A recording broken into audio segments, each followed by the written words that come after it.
Memphis ডিপাইয়ের কথা মনে আসছে নিশ্চয়ই। বার্সেলোনার হয়ে কিছুদিন খেলে গিয়েছিলেন এই স্ট্রাইকার। সেই মেমফিস ডিপাইয়ের এক কীর্তির কারণে এক অবাক কাণ্ড ঘটেছে ব্রাজিলে।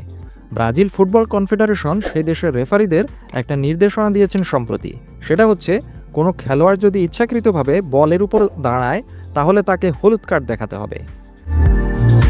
পলিস্তা চ্যাম্পিয়নশিপের ফাইনালে মেমফিস ডিপাইয়ের কীর্তির কারণে ব্রাজিল ফুটবল কনফেডারেশন বাধ্য হয়ে এই শাস্তিমূলক ব্যবস্থা নিয়েছে। ইতিমধ্যে এই সিদ্ধান্ত কার্যকর করা হয়েছে। এই নির্দেশনা দেওয়ার 3 দিন পরেই বলিভিয়া ব্রাজিল অনূর্ধ্ব 17 ম্যাচে 2 খেলোয়াড়কে বলের উপর দাঁড়ানোর কারণে হলুদ কার্ড দেখানো হয়।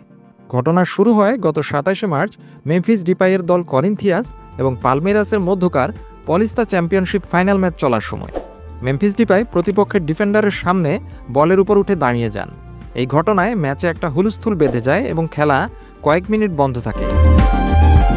সিবিএফ বলেছে, কনমেবলের নির্দেশনা মোতাবেক কেউ যদি বলের উপর উঠে দাঁড়ায় তাহলে ইনডিরেক্ট ফ্রি কিক দিতে হবে এবং সেই খেলোয়াড়কে হলুদ কার্ড দেখাতে হবে। এই ঘটনার প্রতিক্রিয়ায় মেমফিস ডিপাই সামাজিক যোগাযোগ মাধ্যম এক্সে লিখেছেন, এই সুন্দর ফুটবল দেশের ভবিষ্যৎ কে নির্ধারণ করছে? আসুন এইসব সিলি অ্যানাউন্সমেন্টের পরিবর্তে কোন নিয়মগুলি খেলাধুলার উন্নতি করতে পারে সেগুলো নিয়ে চিন্তা করা উচিত এবং ফুটবলের ব্যবসায়িক দিক উন্নতিতে মনোনিবেশ করা উচিত। ক্লাব, ভক্ত এবং খেলোয়াড়দের কিভাবে লাভ হয় সেটা নিয়ে ভাবা উচিত।